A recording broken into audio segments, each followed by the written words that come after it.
How to add size chart in Shopify. So first, go to your Shopify admin dashboard here, then click on apps.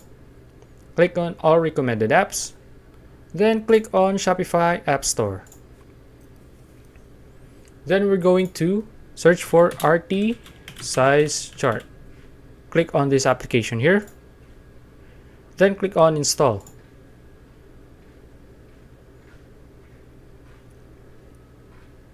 Okay, let's just wait for it.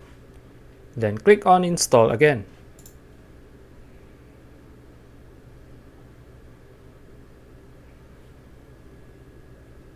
Okay, let's wait for it to load.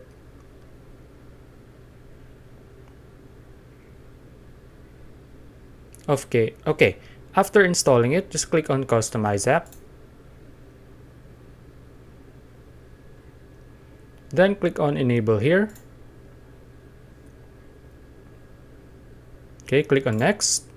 Click on go to online store.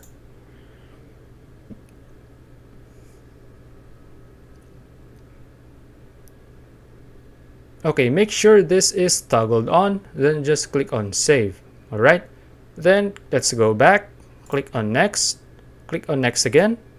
Yes, thank you. Then close this. Then let's add the size charts.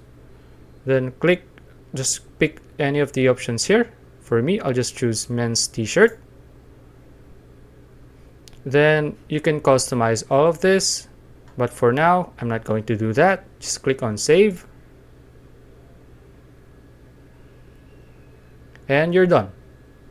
So if you found this video useful, please like and subscribe for more videos like this. See you in the next one.